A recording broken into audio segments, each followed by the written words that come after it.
think people are going to notice the mustache. I haven't been on camera for a while, so yeah, no, I think it's good. We'll see. We'll see. So about a week ago, Watch Chris put out a video, and if you guys haven't subscribed to his channel yet, please do so. That guy puts out more watch content in 1 week than I do in an entire year. He is crazy when it comes to news, new watches. So yeah, definitely give him a subscribe. But he put out a video about this new Seiko Pro Specs chronographs, and they look very similar to a Rolex Daytona, which pretty much inspired me to make this list. So in this list, we're going to go over the top 10 affordable alternatives to luxury watches. So if you haven't done so already, before we get into the video, please subscribe, hit that like button, and check out the description. I have my links to my Instagram, my Twitter, and my Twitch, which I might start gaming on there if you guys like that kind of stuff. So please check out the description below. And a lot of these watches I have reviewed in person. I've had personal experience with them, but some of them I haven't had the opportunity to have them in the flesh just yet. So please take this list with that grain of salt. Starting off this list is going to be a couple of Omegas. The first one being the Omega Seamaster 300. This is that vintage inspired reissue. Very beautiful watch. I love the way it looks, but a little out of my price range. So what am I going to go with? I'm going to go with the Ingersoll Scovill I05005. Now, I've done a review on this watch before. Comes with an automatic movement, a kind of bad bracelet, but I put mine on a Tropic strap.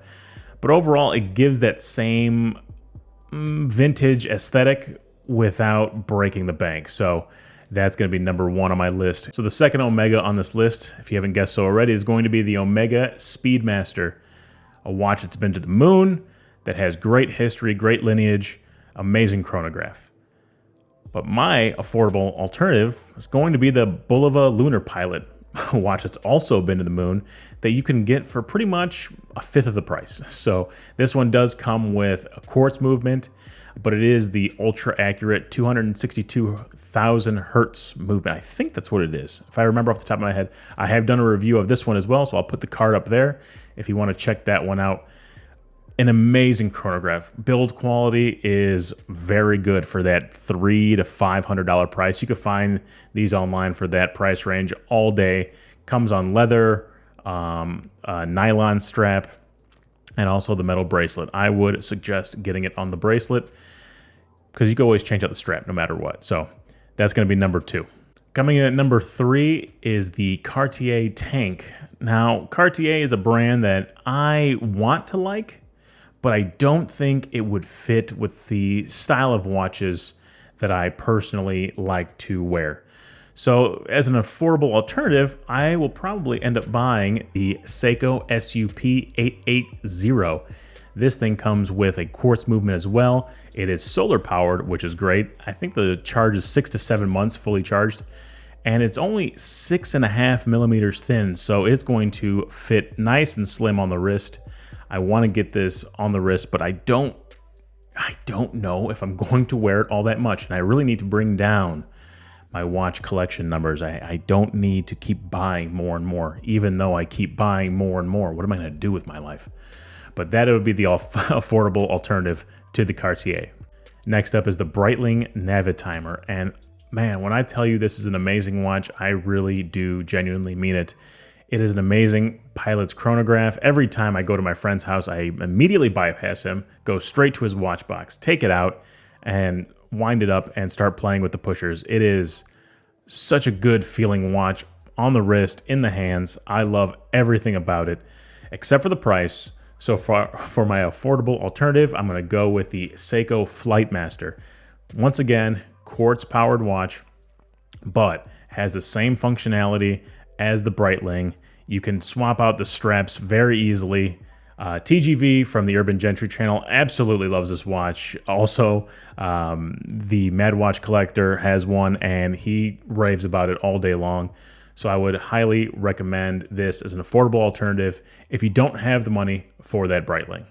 Next up is the highly sought after AP Royal Oak.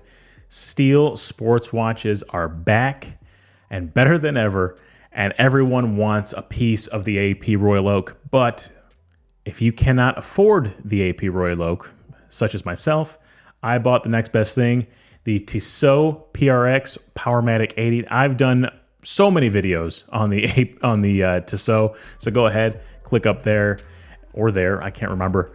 Go ahead and check out my review after you're done with this video. So with that crisp waffle dial, that beautiful brushing, and the slight polishing on the links, it's a beautiful alternative to the AP Royal Oak. Next up on the list is arguably the most popular watch of all time. Nico would call it God tier. It is the Rolex Submariner. Hands down the best watch ever made. Maybe aside from my Omega Seamaster, but aside from that, hands down the best watch ever made. There is going to be no alternative to this watch. I'm sorry to tell you that. Except one. There is one alternative, and it's not an Invicta, and it's nothing like that. It's another God tier watch. It is the Casio Duro. This little $50 alternative with a quartz movement. It has history. It has the pizzazz. People love the Duro. Granted, they don't look one-to-one very similar, but I assure you it is going to be an amazing alternative if you don't have a spare $9,000 laying around. So that's going to be a God tier alternative to a God tier watch. Next up is another Rolex, because why not? Everyone loves Rolex. People want Rolex, so let's give them Rolex alternatives. Is the Rolex Datejust 41. So for this, I have two options. So I guess it's a top 11 list, but I digress.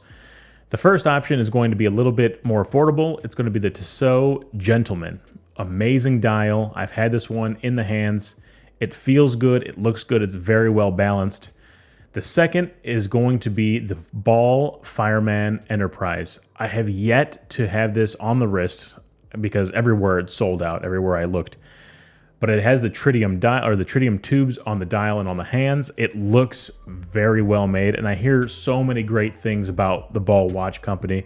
Granted, it's not how it used to be, but both of these options still are great alternatives to an amazing Rolex Datejust.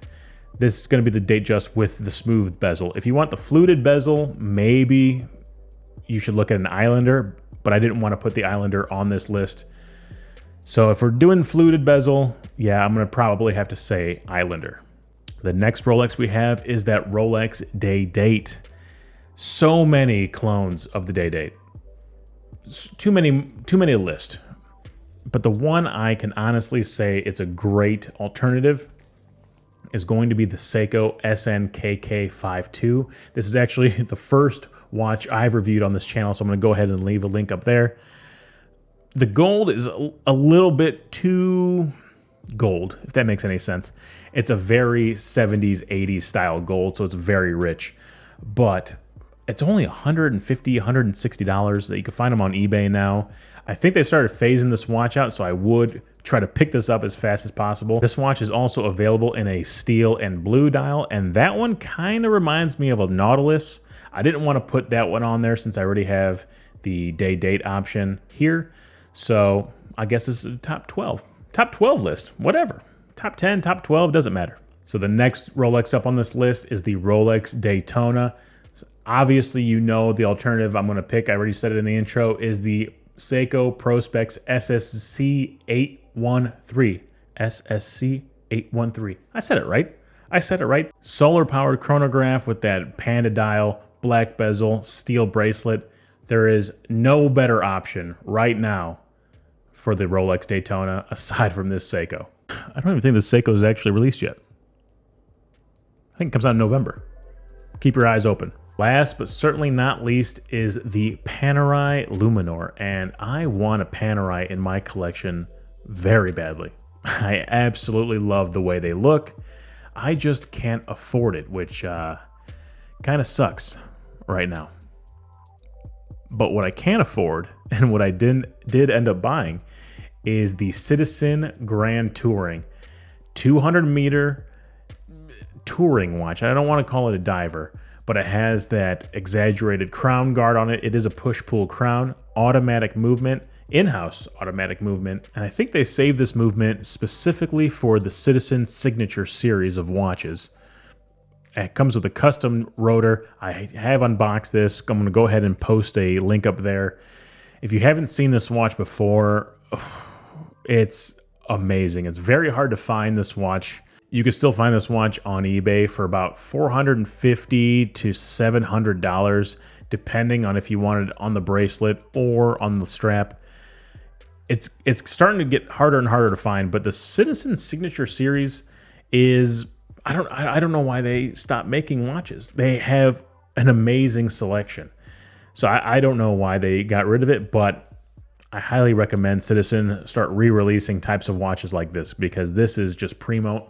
I love it. So thank God Citizen released this watch so I can buy a Panerai Light. So that's the list. So go ahead, leave a comment below. Let me know what your favorite alternative was. And if I didn't name it, please say it below. I love to see what you guys have to say. Please check the description box below and follow me on Instagram and on Twitter. Also, if you're a gamer, follow me on Twitch. That way I can start live streaming gameplay. I think that'd be fun. Go ahead, subscribe for me, leave me a like, and please don't forget to check out my merch store. I've got so many cool options for shirts. Go ahead and show me your support. All right, guys, that's the video. Catch you guys on the next one.